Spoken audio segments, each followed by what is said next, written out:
we've been challenged lately, sometimes by the world, that talks about a freeze in the city of Jerusalem. So I spoke to some of the administrations that requested something like this. And I said, we're now scaling and building 350 classrooms for the Arab residents in East Jerusalem. What do we exactly have to freeze? Do we freeze the Arab classrooms that we're building for catching up with schools? Or do we freeze Muslim buildings or Christian buildings? Or does somebody mean that we must freeze by race? Ask somebody if he's Jewish, freeze his home, and if he's a Muslim, enable that to happen? It's absurd and ridiculous. We're committed to help all residents of the city of Jerusalem build honestly and fairly. And if I'm not mistaken, to recommend freezing by race or by religion, it's illegal in Israel. If I'm not mistaken, it's anti-constitutional under any law. And when we in the municipality give somebody a permit, we're not allowed to ask him his religion. We're only allowed to ask him if he's building legally or not. We're continuing the path of building the city of Jerusalem for all residents because it's part of the strategy and the vision and the role Jerusalem played in the past and the role it is playing into the future. It is imperative for us to maintain freedom of religion. Unlike the 2,000 years before the city was reunited 44 years ago, today freedom of religion is as best as it ever was. The Muslims manage the Muslim sites, the Christians manage the Christian holy sites, and the Jews manage the Jewish sites. It was not like that before. Jerusalem went through over 13 conquerors. And the last of them were the British, the Jordanians, the Turks. None of them ever kept and maintained freedom of the religion the way we do now. Not one. As important, you should know that the residents of the city of Jerusalem, the vast majority of the Muslim community, the vast majority of the Christian and the Jewish community, would like to see Jerusalem as a united city. Sometimes the world is forgetting to ask the residents of the city what they think. You can see that in every poll, including late polls that were done by an independent American polling company. There's lots of work to do. And as somebody coming from the private sector, one of the challenges we have is introduce strategic long-term planning in the municipality. And we're now going neighborhood by neighborhood in areas where there's big differences between reality and the old zoning code, and rezoning neighborhoods in a very liberal way to decrease tension in places that we have gaps. It's a strategic thought process that deals pragmatically with the situation we have in the city of Jerusalem, side by side to improving our economy. Eventually, we all know that when you improve an economy of a region, of a city, people have more to lose, they become more moderate. They become more considerate.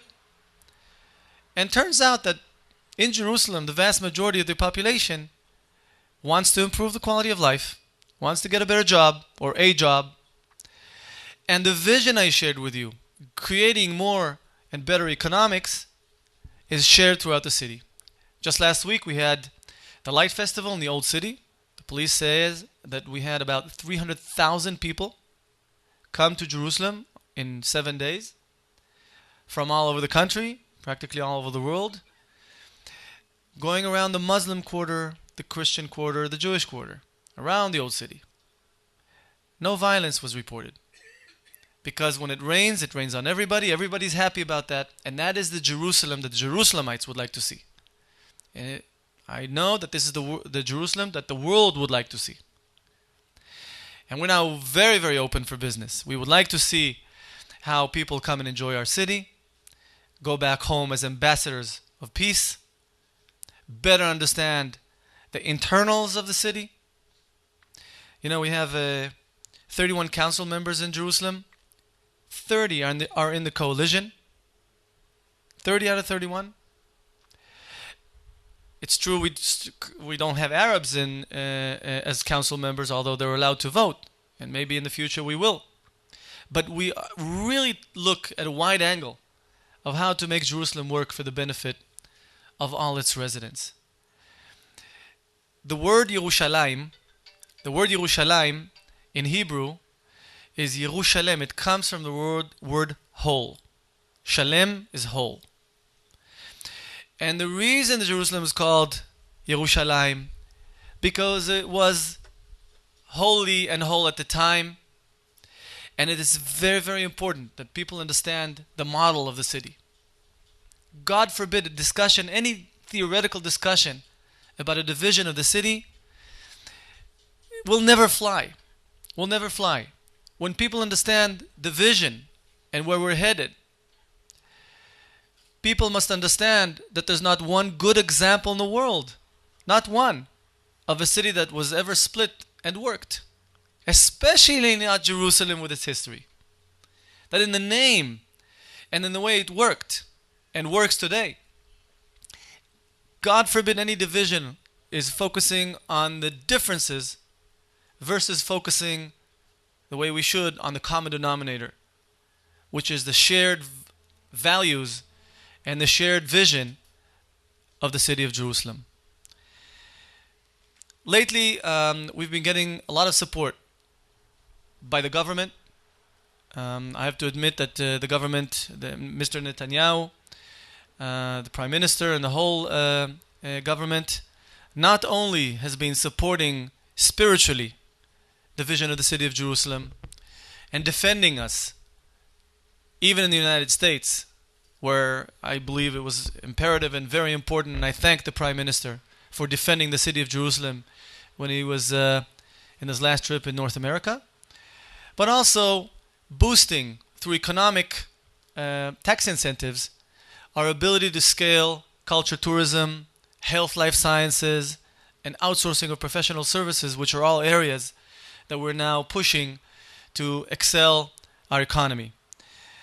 And it's a good opportunity to invite the business world and the philanthropic world to share and align interest with Jerusalem so that we can continue in changing and turning it around. I am very proud of the changes that we're making in the city. And I want to remind you all of us, you are all shareholders of the city of Jerusalem.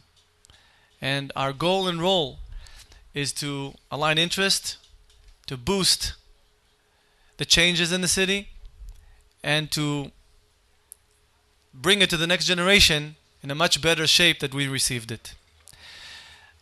I know that you're going to go back home, and personally I'd love to see you folks back here in bigger numbers and send the message that Jerusalem is open for business. We'd love to have more and more people come here, invest here, spend time here, and every time that somebody comes here and spends time, the hotel occupancy scales and grows, and you're actually investing in the city of Jerusalem.